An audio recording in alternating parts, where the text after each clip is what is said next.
The Fur Country by Jules Verne. Part II, Chapter 4. A Night Encampment. And so Hobson had not been mistaken about the point of rupture. It was the isthmus which had yielded in the shock of the earthquake. Not a trace was to be seen of the American continent, not a single cliff. Even the volcano on the west had disappeared. Nothing but the sea everywhere. The island on this side ended in a cape, coming to an almost sharp point, and it was evident that the substratum of ice, fretted by the warmer waters of the current, and exposed to all the fury of the elements, must rapidly dissolve. The explorers resumed their march, following the course of the fracture, which ran from west to east in an almost straight line.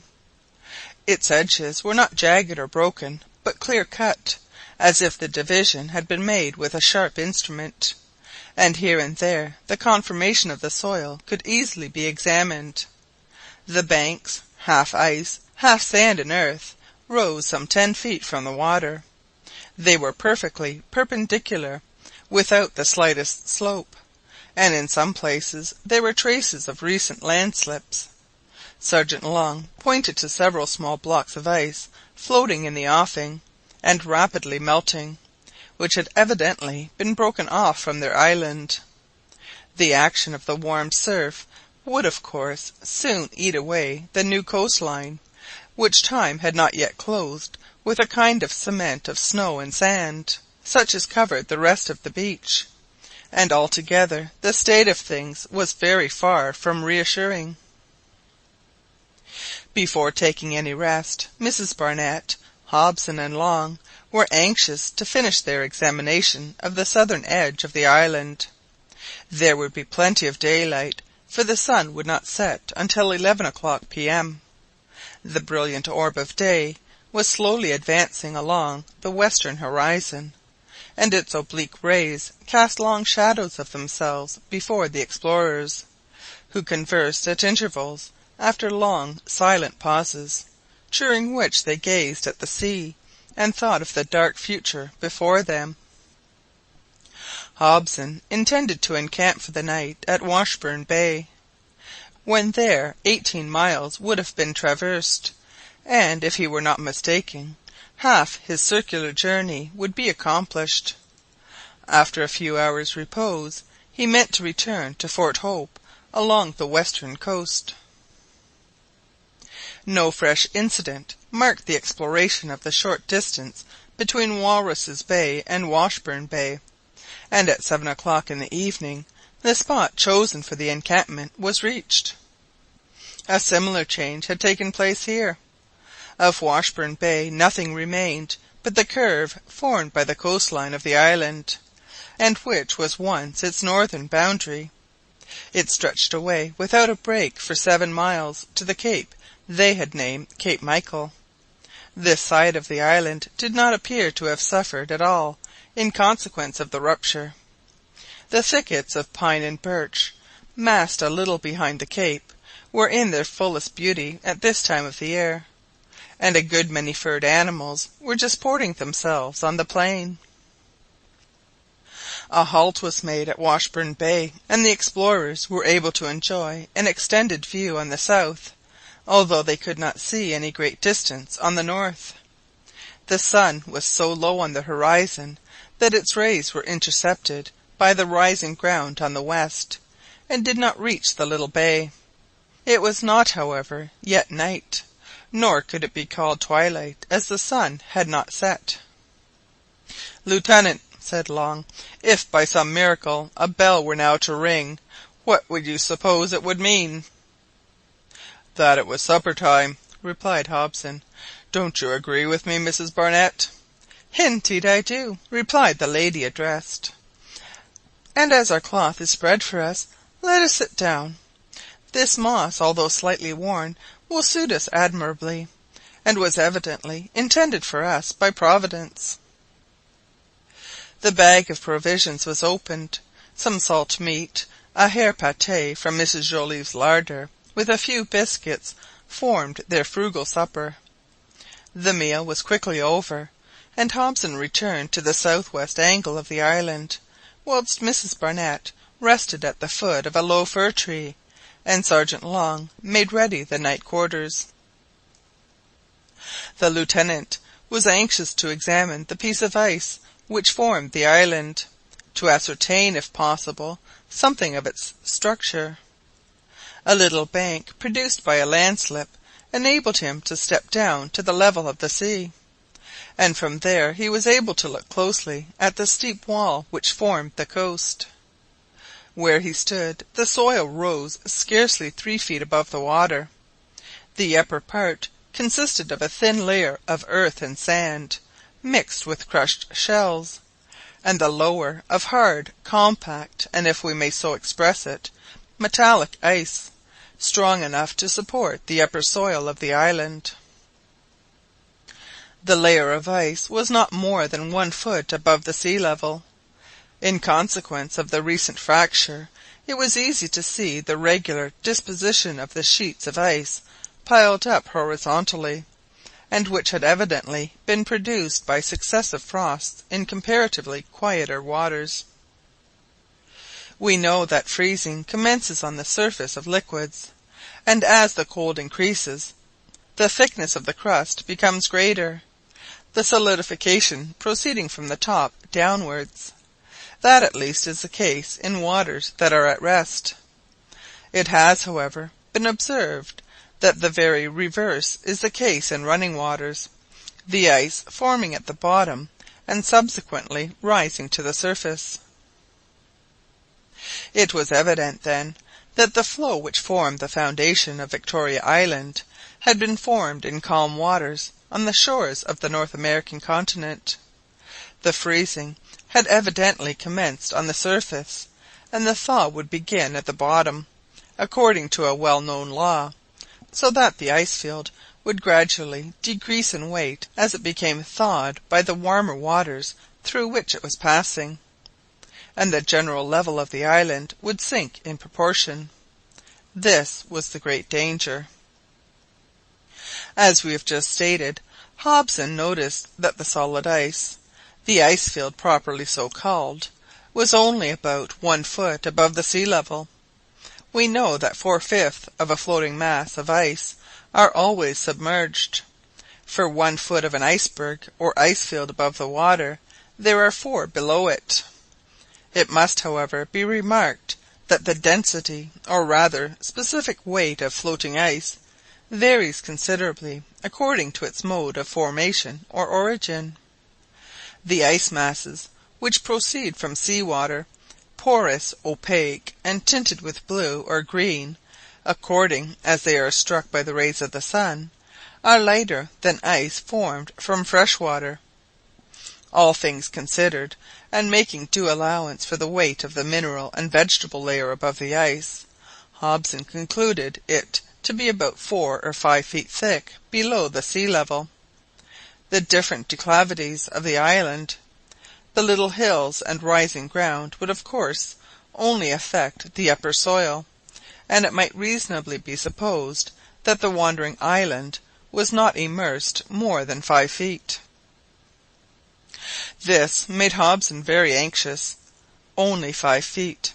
Setting aside the causes of dissolution to which the ice field might be subjected, would not the slightest shock cause a rupture of the surface? Might not a rough sea or gale of wind cause a dislocation of the ice field, which would lead to its breaking up into small portions, and to its final decomposition? Oh, for the speedy arrival of winter, with its bitter cold! Would that the column of mercury were frozen in its cistern! Nothing but the rigour of an Arctic winter could consolidate and thicken the foundations of their island, and establish a means of communication between it and the continent. Hobson returned to the halting-place little cheered by his discoveries, and found Long busy making arrangements for the night, for he had no idea of sleeping beneath the open sky, although Mrs Barnett declared herself quite ready to do so.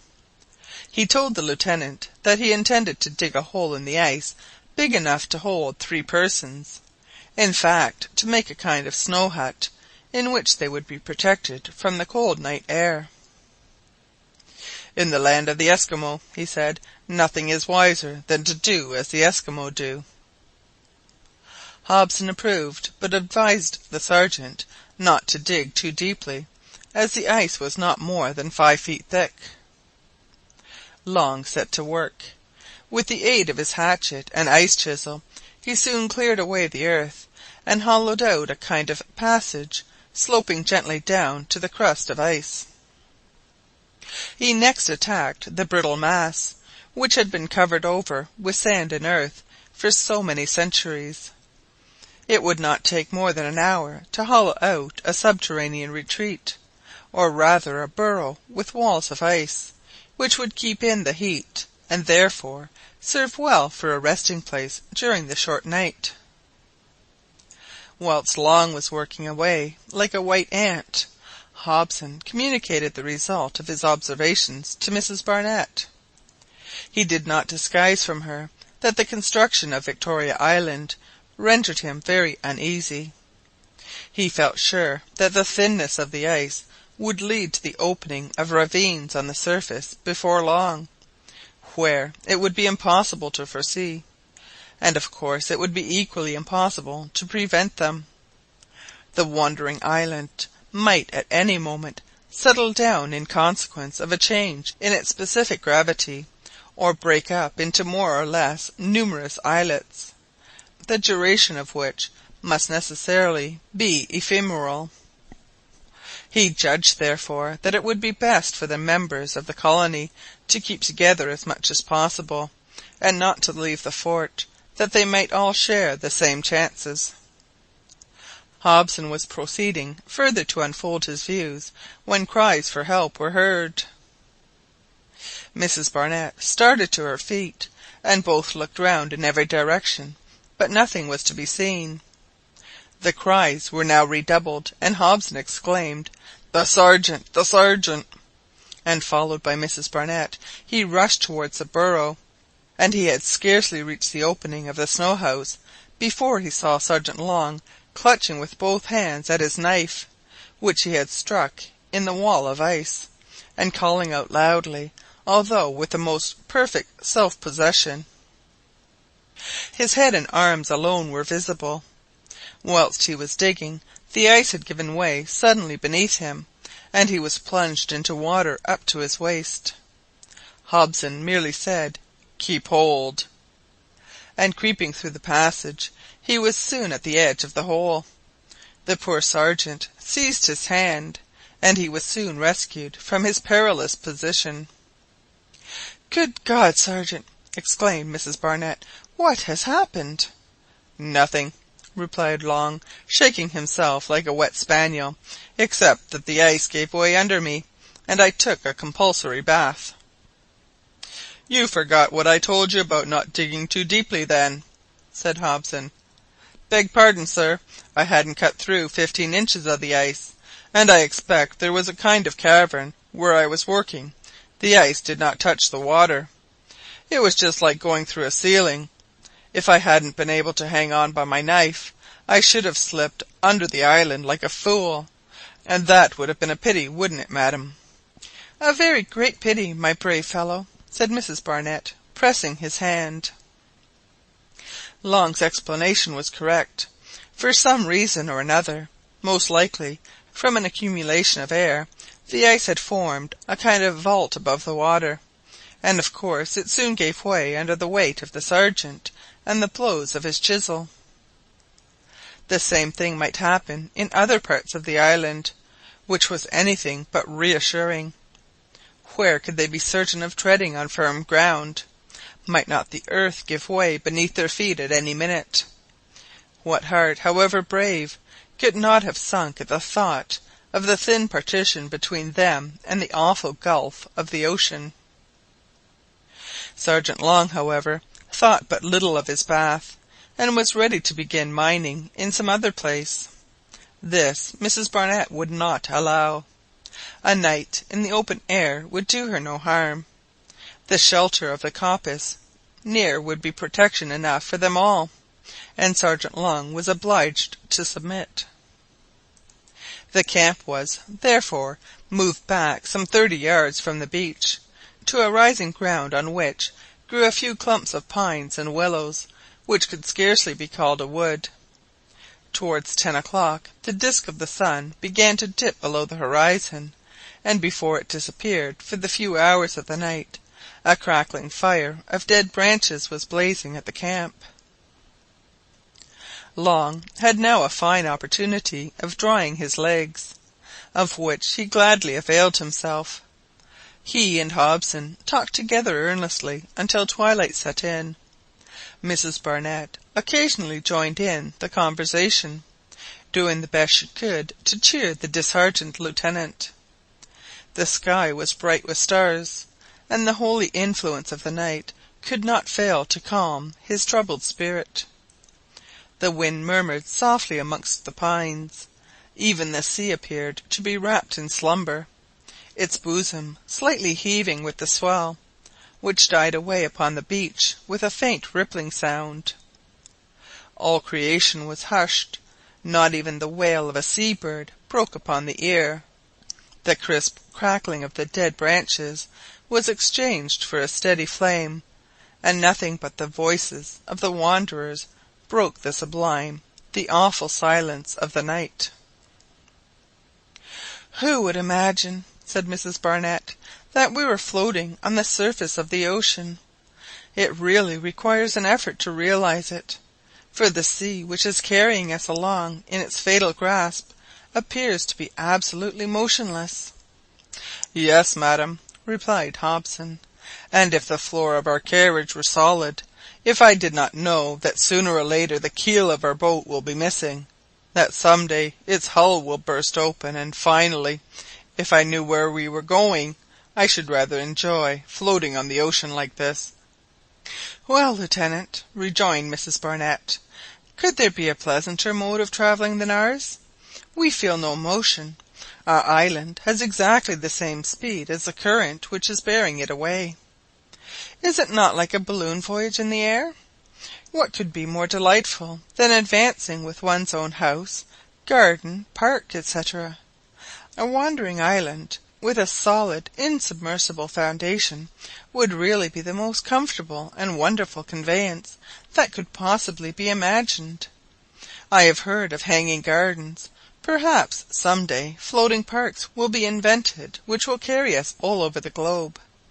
Their size will render them insensible to the action of the waves. They will have nothing to fear from storms, and perhaps with a favourable wind they might be guided by means of immense sails. What marvels of vegetation would be spread before the eyes of the passengers when they passed from temperate to torrid zones! With skilful pilots, well acquainted with the currents, it might be possible to remain in one latitude and enjoy a perpetual spring." Hobson could not help smiling at Mrs Barnett's fancies. The brave woman ran on with such an easy flow of words. She talked with as little effort as Victoria Island moved. And was she not right? It would have been a very pleasant mode of travelling, if there had been no danger of their conveyance melted and being swallowed up by the sea. The night passed on, and the explorers slept a few hours. At daybreak they breakfasted, and thoroughly enjoyed their meal. The warmth and rest had refreshed them, and they resumed their journey at about 6 o'clock a.m.